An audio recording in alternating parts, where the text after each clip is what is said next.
Well, hello there. I need to come up with some kind of greeting, some way to start these off that's not just me going, hi. Because that just seems kind of odd. I don't know.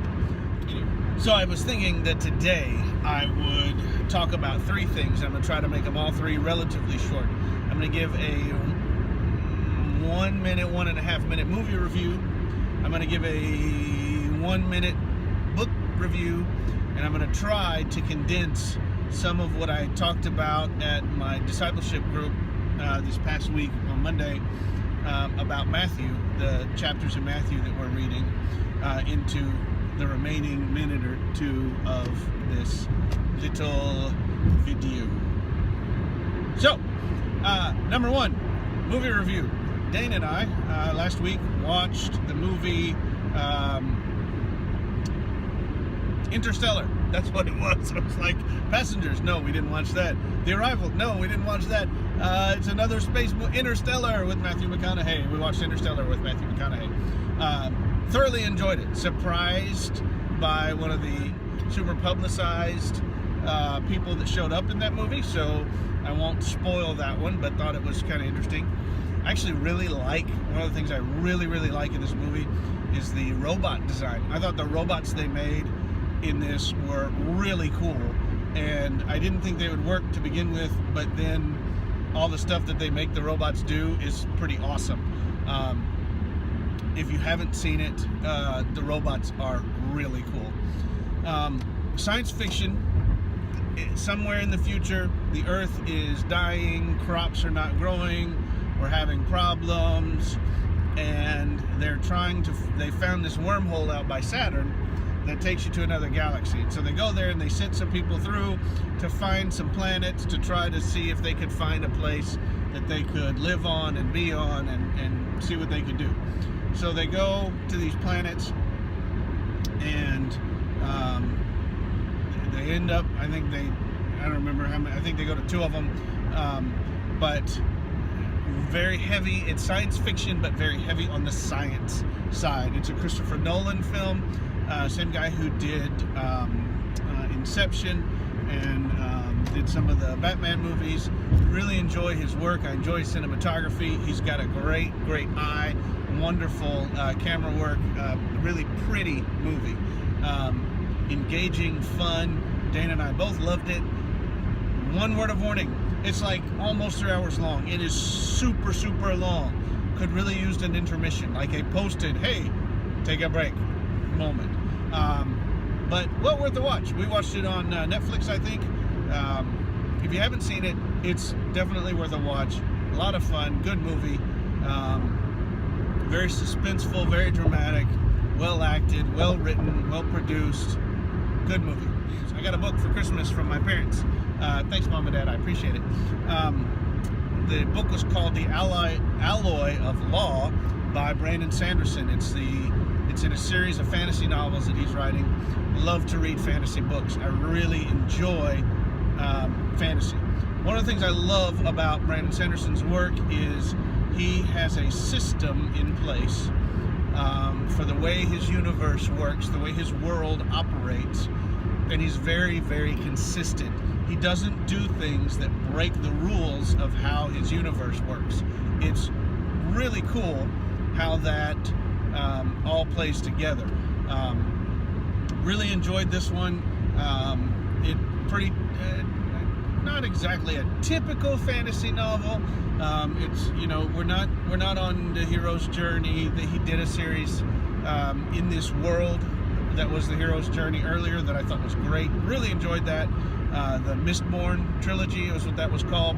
But if you like fantasy, The Alloy of Law, Brandon Sanderson, good read, about 390 pages, somewhere in that neighborhood. Pretty fun book. Finally, Matthew, chapters 17 through 19 is what we read. I'm going to focus on one story, one of my favorite stories in the Bible, chapter 17, the Transfiguration.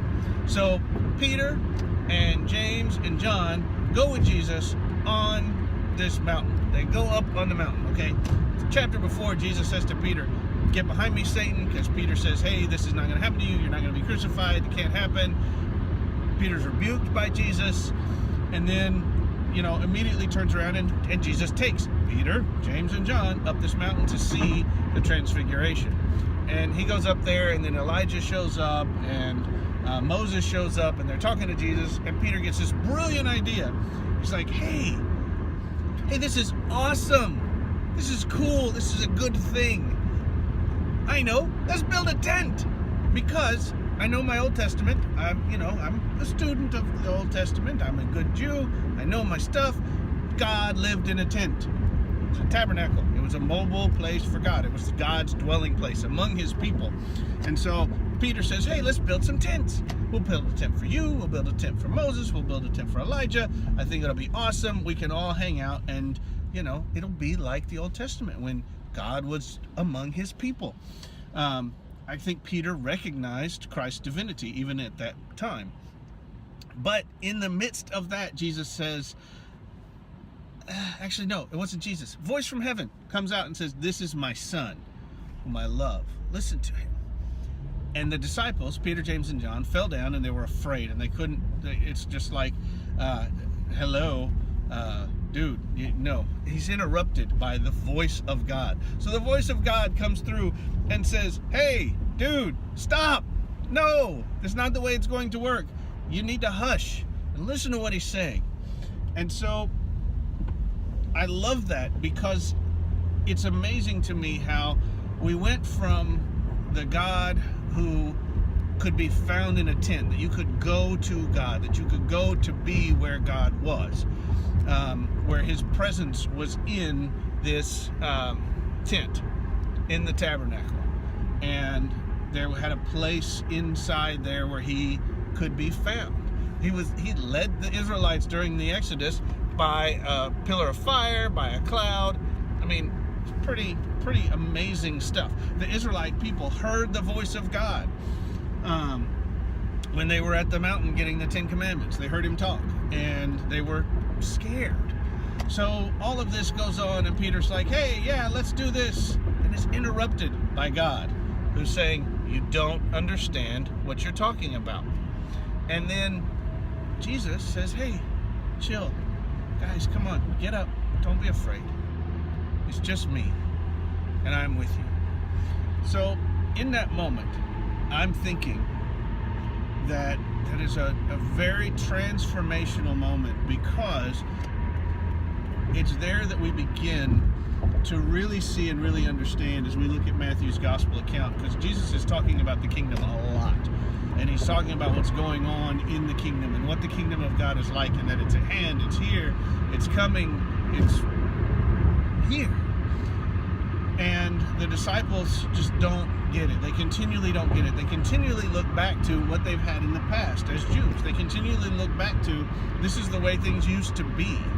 This is how we know God operates. And God, who is right there with them, says, I'm not going to operate that way any longer. You're not going to have to come to me and find me in a tent. I came to you. And I came to you in a new way, in a real way, in a personal, present, with you way. So, that's all I got. Have a good one.